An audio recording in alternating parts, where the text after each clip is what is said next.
introduce myself. My name is Novia Nova. You can call me Nova. I am here to teach you about the Robin Hood legend. I will read the story. The student will be able to explain the definition and characteristic of legend folklore. The student will be able to identify the narrative structure of Robin Hood. The student will be able to identify the adjective in Robin Hood. The first, students can explain the meaning of legend stories. The second, students can know the characteristic of legend stories. The third, students can distinguish the structure of the characters in the story Robin Hood. The fourth, students can find out the timing of the plot in the story Robin Hood. The fifth, students can identify the adjective used in the legend story Robin Hood. And last, students can choose the correct adjective in the legend story Robin Hood. Definition tentang cerita legenda.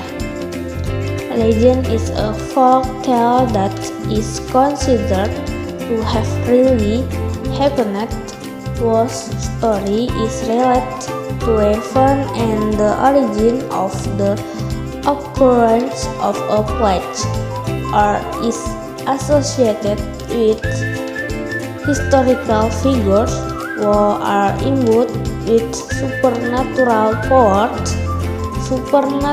powers and character traits. Karakteristik tentang cerita legenda. Legendary stories also have secular or worldly characteristics. The characters in the story are human, in the form of collective history, moving and theological, while the characteristic of the myth is that the story has undergone change in society. The story is deliberately made and the content can motivate the reader. Narrative. A definition of narrative text. Narrative text is a story with complication or problematic event and tries to find a solution to solve the problem. An important part of the narrative text is the narrative model, a set of methods used to communicate the narrative through the narrative process. B. Purpose of narrative text. The purpose of narrative text is to entertain the reader with a story. C. General structure of narrative text. Jadi struktur naratif teks itu ada 4. Yang pertama orientations, yang kedua complications, yang ketiga resolution, yang keempat reorientation atau code. Jadi penjelasan tentang struktur yang pertama, orientations. Set the scene where and when the story takes place and introduce the story participants, who and what is involved in the story. Yang kedua yaitu complications, telling the beginning of the problems that lead to the treatise climax of the main participants. Yang ketiga itu resolutions, problems, crisis are solved either in a happy ending or in a sad ending or tragedy. Yang keempat atau yang terakhir, reorientation atau kode. This is a closing comment for the story and it is optional. It consists of moral lesson, advice, or teaching from the other.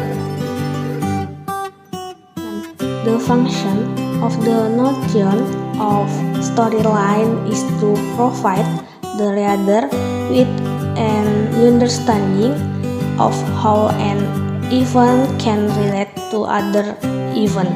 Jadi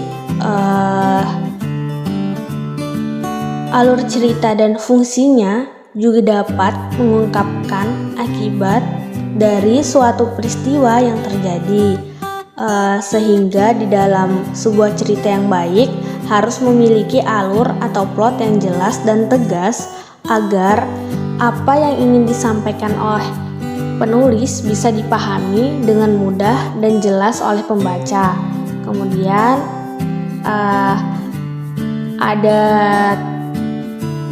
7 tipe of storylines. Yang pertama flow forward, yang kedua reverse flow, yang ketiga mixed flow, yang keempat flashback flow, yang kelima climax plot, yang keenam anti climax plot, yang ketujuh chronological flow. Jadi yang pertama itu flow forward atau bisa dibilang alur maju. Jadi alur maju itu serangkaian peristiwa yang dimulai secara teratur dari awal hingga akhir. Contoh alur maju itu sendiri misalkan sebuah cerpen yang menceritakan masa kecil seorang anak yang kemudian tumbuh dewasa dan berakhir ketika ia tua. Diceritakan pula bagaimana konflik yang dihadapi selama hidupnya. Yang kedua, reverse flow. Jadi reverse flow itu bisa dibilang alur mundur. Alur mundur itu tindakan yang menceritakan masa lalu dari tokoh di dalam cerita. Serangkaian peristiwa dalam reflux dimulai dari masa lalu ke masa kini dengan waktu yang tidak tepat. Contoh alur mundur itu misalkan cerita pensiunan polisi yang menceritakan kisahnya berjuang selama menjadi anggota polisi. Yang ketiga itu mixed flow atau bisa dibilang alur campuran. Jadi alur campuran itu seperti sungai yang dimulai di titik paling tinggi, kemudian menceritakan masa lalu dan berlanjut sampai selesai.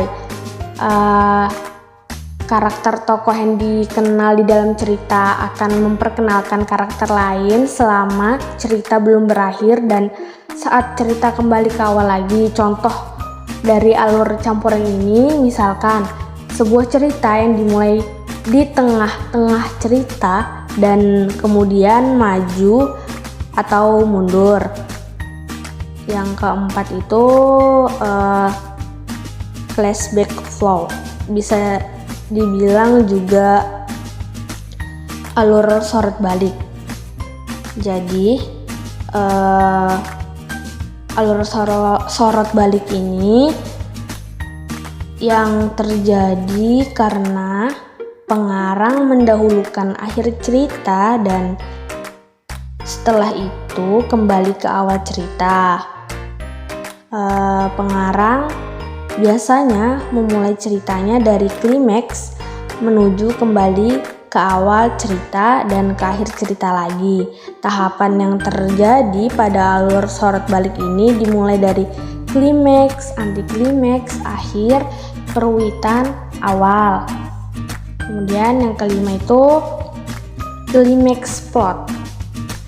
Bisa dibilang alur klimaks. Jadi alur klimaks atau alur cerita adalah susunan peristiwa menanjak dari peristiwa biasa yang meningkat menjadi penting dan lebih menegangkan dibandingkan sebelumnya. Kemudian yang keenam itu anti-climax plot. Bisa dibilang alur anti-climax. Jadi alur anti-climax itu adalah alur cerita yang susunan peristiwanya makin menurun dari peristiwa menegangkan kemudian menjadi kendor dan berakhir dengan peristiwa yang semakin biasa saja. Dan yang ketujuh atau terakhir ini chronological flow, bisa dibilang alur kronologis. Jadi alur kronologis ini adalah alur yang susunan peristiwanya berjalan sesuai dengan urutan waktu terjadinya peristiwa. Mungkin di dalam alur kronologis itu sendiri terdapat hitungan jam, menit, detik, hari, dan lain sebagainya. Adjective.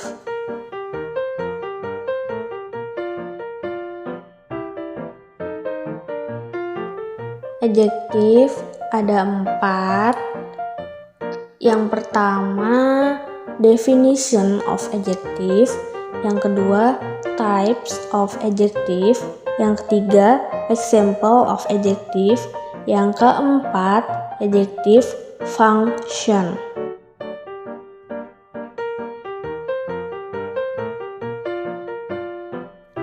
Definition. Adjective. Adjectives are words that function to explain, describe, or limit.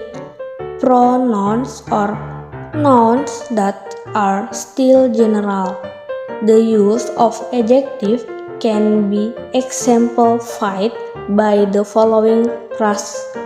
Jadi definition dari adjective itu sendiri adalah kata yang digunakan untuk mendeskripsikan noun, kata benda, atau pronoun, kata ganti, yang dapat berupa orang, person, tempat, place, hewan, animal, benda, atau konsep abstrak. Terus adjektif itu tuh kata sifat. Jadi kata sifat itu tuh ada 1 dari 8 part of speech. Contoh-contohnya yang pertama itu misalnya dark, hot, young, bad, pretty, tiny, selfish, sweet, brown, and bright. Types or adjective. Descriptive noun. Descriptive adjective are adjectives that describe or explain the state of a noun or pronoun, which includes size, shape, color, smell, taste, and so on.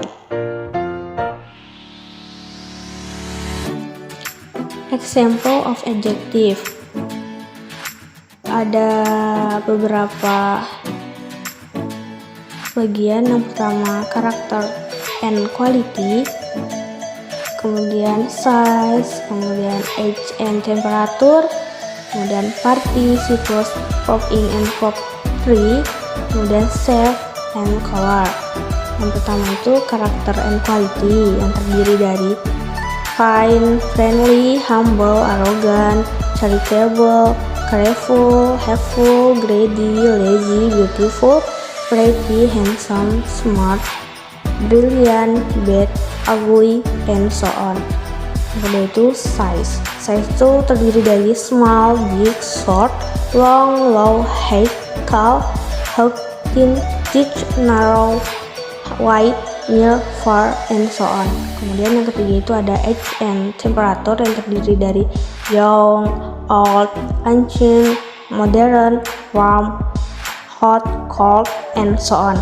Kemudian yang keempat itu participles atau bisa dibilang verb in and verb 3 yang terdiri dari boring, bored, cheering, tired, confusing, confused, interesting, interested, scaring, scared, amazing, amazed, and so on. Kemudian yang kelima ada shapes yang terdiri cup, oval, square, triangle, circle, and so on. Kemudian yang terakhir color yang terdiri dari black, white, blue, green, crimson, purple, yellows, reddish, and so on. Jadi contoh dari example itu sendiri misalkan a handsome, tall, young, smiling, white man to large abandoned house, her small, round, pink fetch a valuable old gold watch, atau a sympathetic, beautiful young English teacher. Adjective function. Broadly speaking, the function of adjective in English is as follows. Terdiri dari 5. Yang pertama, subjective complement atau penjelas subjek. This idea is brilliant. Yang kedua itu objective complement atau penjelas objek. Let's make it possible. Yang ketiga, modifier of noun phrase atau penjelas noun phrase. Full scale economic war. Yang keempat itu head of adjective phrase atau inti adjective phrase. Completely new. Yang kelima atau yang terakhir itu comparison digest atau perbandingan. This version is better than the previous one.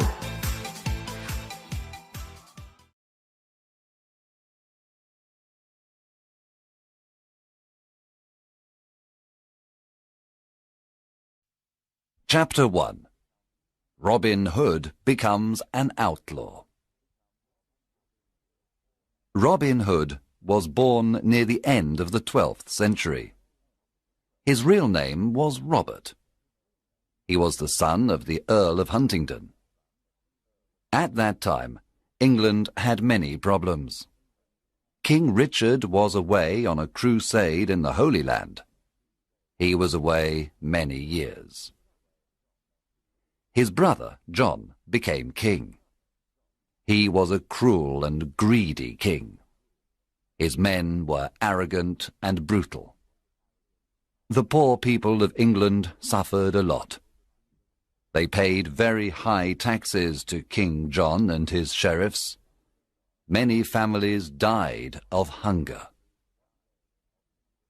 One day, the cruel sheriff of Nottingham killed Robin's father and took away his lands. Young Robin lost his father, his home, his lands, and all his possessions. He escaped to Sherwood Forest with his loyal servants. They decided to live as free men in the forest. They didn't want to be slaves of King John. However, the king considered them outlaws. When Robin and his men reached Sherwood Forest, they sat down to rest.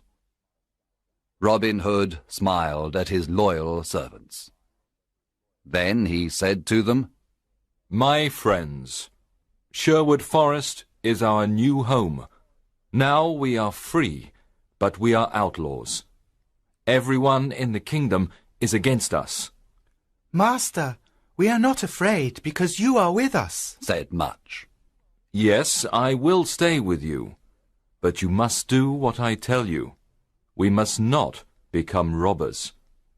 We must never harm the poor, the old, women or children. We must respect and protect them. We take only from rich merchants, noblemen and fat churchmen. Here is my plan.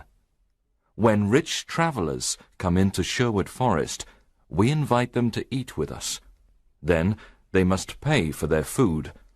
They must give us half of everything they have. We then give this money to the poor.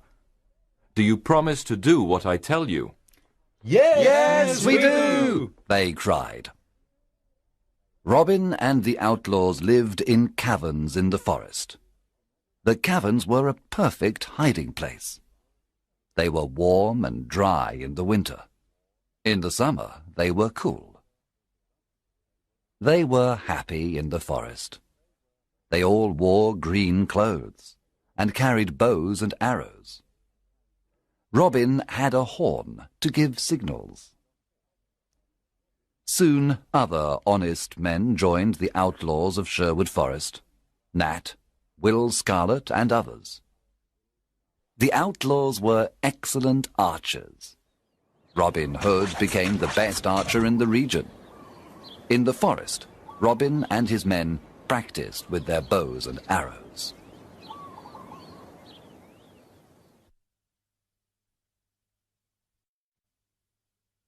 Chapter 2. Robin meets Little John. One day, Robin came to a stream with a small bridge. When he began to cross it, he heard a loud voice say, "I want to cross the stream first." Robin turned around and saw an enormous young man. He was very tall. No, I was first, answered Robin. "Can you push me off the bridge?" asked the enormous man. He was holding a wooden staff. Robin cut a long branch from a tree and made a staff. Then he began to fight on the bridge. Robin was fast and light. But soon the enormous man pushed Robin into the water. He was very strong. The enormous man laughed. Then he pulled Robin out of the water. Robin started to laugh too. You are an honest fighter, said Robin. What is your name? "My name is John Little. I am an honest man. I fought with good King Richard's men in the Holy Land. I made King Richard's sword and the swords of his men. He is a great king. But his brother, John, is cruel and greedy. I don't want to serve King John. I am looking for Robin Hood. I want to join his outlaws." Welcome to our merry company of outlaws. I am Robin Hood, said Robin, smiling. A friend of King Richard is a friend of mine. John Little was very surprised. Then the two men embraced and became good friends. Now that you are an outlaw, you must change your name. Your new name is Little John. Robin took Little John to the secret hiding place in the forest. The outlaws welcomed Little John with a big meal. Little John was an expert sword maker. Soon every outlaw had a new sword. The outlaws liked Little John because he was friendly and kind. At night, everyone sat around the fire and listened to his stories. He told them about his adventures in the Holy Land. Chapter 3. Friar Tuck joins the outlaws. Will Scarlet told Robin that a big, fat man lived in a cavern near a river in Sherwood Forest. One day, Robin decided to meet him. He went to the river and saw a fat friar who was fishing. "Good morning, young man," said the friar. Good day. Answered Robin Hood. You are fishing in an outlaw river. The fish you catch are mine.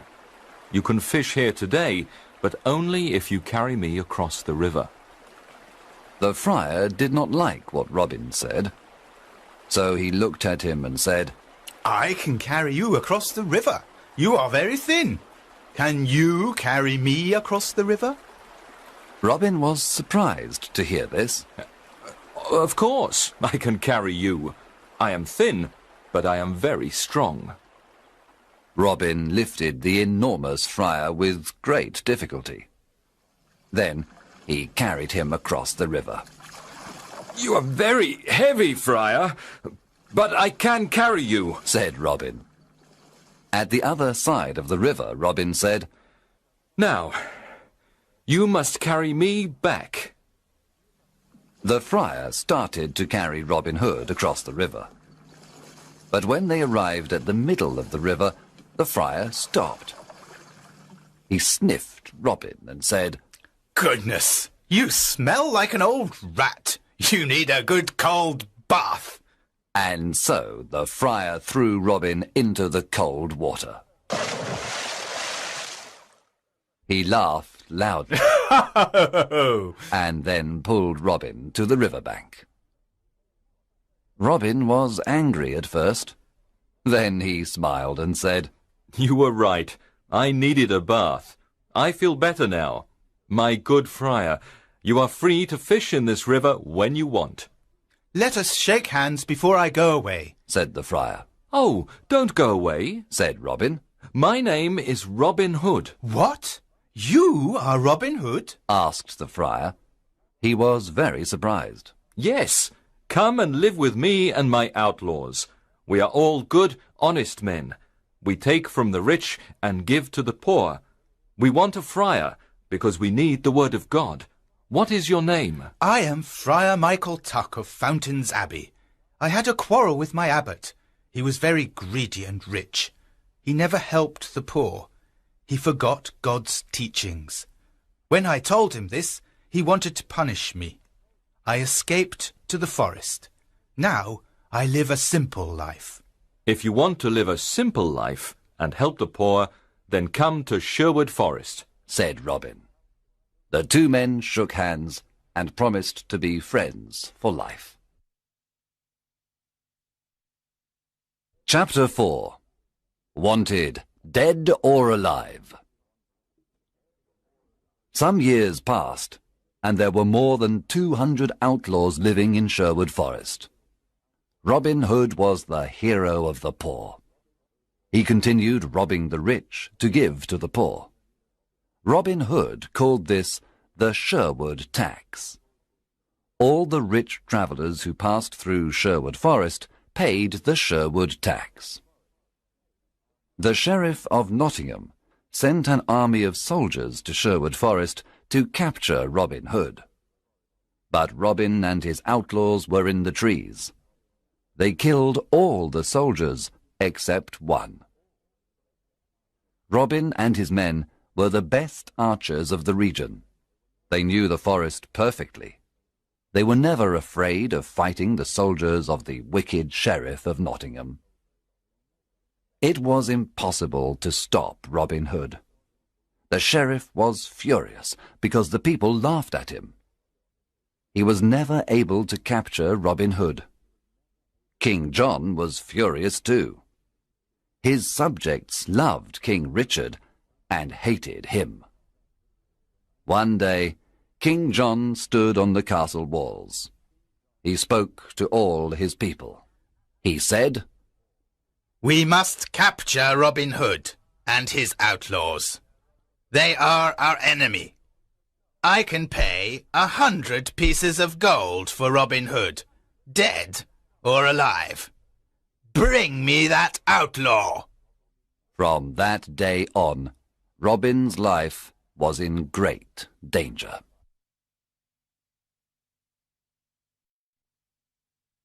Chapter 5. Robin meets Maid Marian. When Robin Hood was a boy, his best friends were Marian Fitzwater and her brother Mark.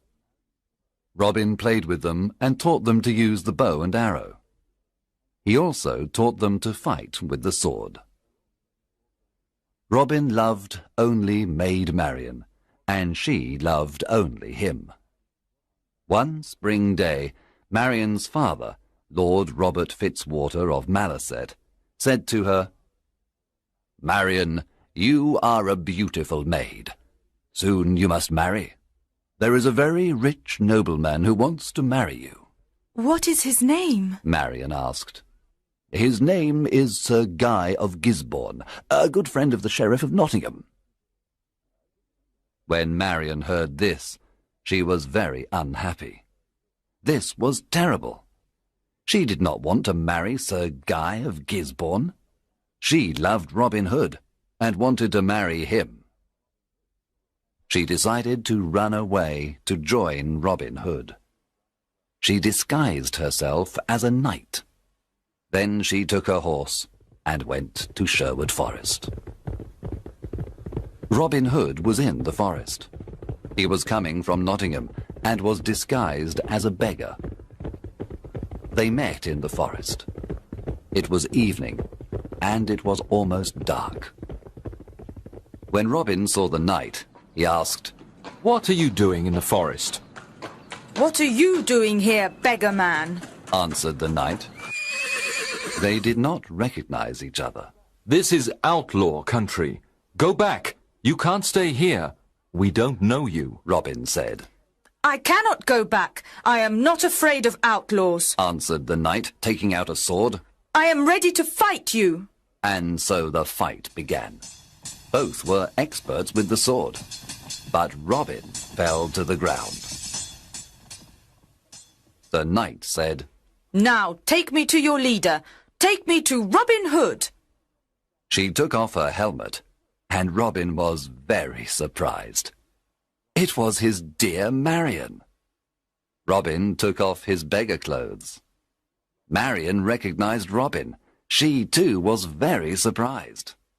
Then they kissed.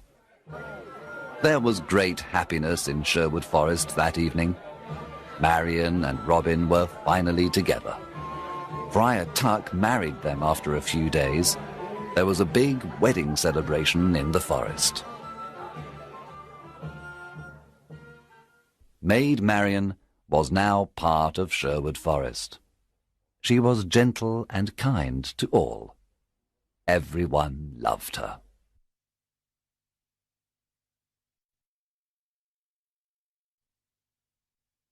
Chapter 6. The Sheriff's Ride. Robin Hood's fame was everywhere. The people called him Saint Robin and Robin, Sheriff of Sherwood Forest. A lot of new outlaws joined Robin Hood. They were loyal to him and followed him everywhere. The sheriff's men did not want to go to Sherwood Forest to capture Robin Hood. They were afraid. The Sheriff of Nottingham was very angry. He wanted to capture Robin, dead or alive.